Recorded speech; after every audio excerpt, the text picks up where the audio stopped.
നമുക്കൊപ്പം ഇപ്പോൾ രാഷ്ട്രീയ നിരീക്ഷകൻ അഡ്വക്കേറ്റ് എ ജയശങ്കർ ടെലിഫോൺ ലൈനിൽ ചേരുന്നുണ്ട്. ശ്രീ എ ജയശങ്കർ, ഇന്ന് രാഷ്ട്രീയ കേരളം മുഴുവൻ നിലമ്പൂരിലെ ചന്തക്കുന്നിലേക്ക് ഉറ്റുനോക്കിക്കൊണ്ടിരിക്കുകയാണ്. അൻവർ എന്ത് പറയും? അവിടെ സ്റ്റേജ് മാത്രമല്ല, അവിടെ ഓഡിയോ വീഡിയോ ക്ലിപ്പുകളൊക്കെ പ്ലേ ചെയ്യാനുള്ള സംവിധാനങ്ങളും ഒരുക്കുന്നുണ്ട്. എന്തൊക്കെ പുറത്തു വരും? വലിയ ആകാംക്ഷയുണ്ട്. അല്ല, അൻവറിന്റെ സമ്മേളനത്തിൽ നിന്ന് വലിയ മാധ്യമ ശ്രദ്ധ കിട്ടും. ആ സാമാന്യം നല്ല ജനപങ്കാളിത്തവും ഉണ്ടാവും. ആ കാര്യത്തിൽ യാതൊരു സംശയമില്ല.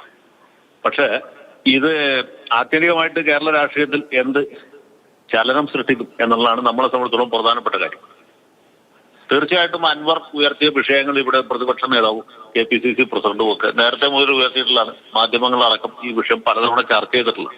MR അജിത് കുമാർ എന്ന് പറഞ്ഞാൽ കളങ്കിതനായ പോലീസ് ഉദ്യോഗസ്ഥൻ ഏറ്റവും പ്രധാനപ്പെട്ട ക്രമസമാധാന ചുമതലയുള്ള ADGPയുടെ കസേരയിൽ ഇരുന്നുകൊണ്ട് സംസ്ഥാന പോലീസ് മേധാവിയുടെ പോലും തലയ്ക്ക് മീതെ ഇരുന്ന് പ്രവർത്തിക്കുന്നു എന്നുള്ളത് ഒരു സത്യമാണ്. അതിപ്പോ അൻവർ പറഞ്ഞില്ലെങ്കിൽ പോലും സത്യമാണ്. അൻവർ പറഞ്ഞപ്പോൾ അതിന് കുറെ കൂടി ഒരു ദൃശ്യത ഉണ്ടായി, കുറച്ചുകൂടി വിസിബിലിറ്റി ഉണ്ടായി എന്ന് വേണമെങ്കിൽ പറയാം. അത്ര ഉണ്ടായിട്ടുള്ളൂ.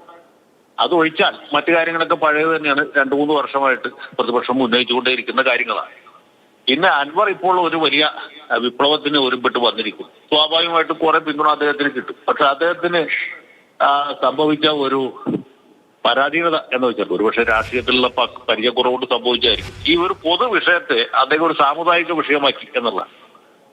അതുകൊണ്ട് പ്രത്യേകിച്ച് അൻവറിന് ഗുണമില്ല എന്ന് മാത്രമല്ല, അൻവർ ഉദ്ദേശിച്ച വിഷയങ്ങൾക്ക് തന്നെ അത് ഒരു വ്യതിചലനം ഉണ്ടാക്കി. അൻവറിന്റെ ഉദ്ദേശങ്ങളെ കുറിച്ച് ജനങ്ങൾക്ക് സംശയം ജനിപ്പിക്കാൻ ഇത് ഇടയാക്കി എന്നുള്ളതാണ്. മാത്രമല്ല, CPM-നെ സംബന്ധിച്ചുള്ള ഒരു പാർട്ടി എന്നുള്ള നിലയ്ക്ക് ഇതിനെ പ്രതിരോധിക്കാൻ കുറച്ചുകൂടി എളുപ്പമായി.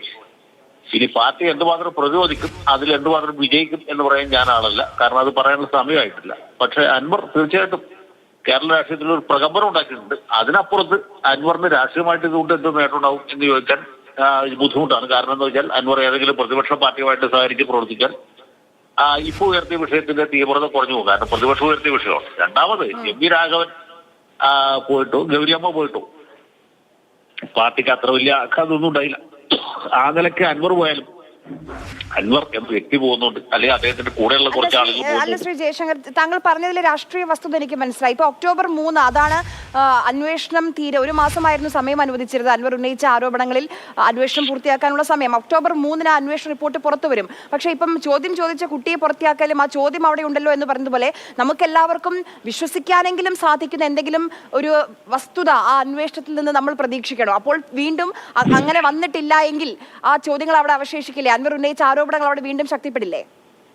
അല്ല, അൻവർ ഉന്നയിച്ച വിഷയങ്ങൾ പ്രധാനപ്പെട്ടത് തന്നെയാണ്. ഞാൻ നേരത്തെ പറഞ്ഞല്ലോ, അദ്ദേഹം ഉന്നയിച്ച വിഷയങ്ങൾ പലതും മിക്കവാറും എല്ലാം തന്നെ പ്രധാനമാണ് എന്ന് മാത്രമല്ല, മിക്കവാറും അതിലൊരു 80-85% സത്യമായിട്ടുള്ള കാര്യങ്ങളാണ്.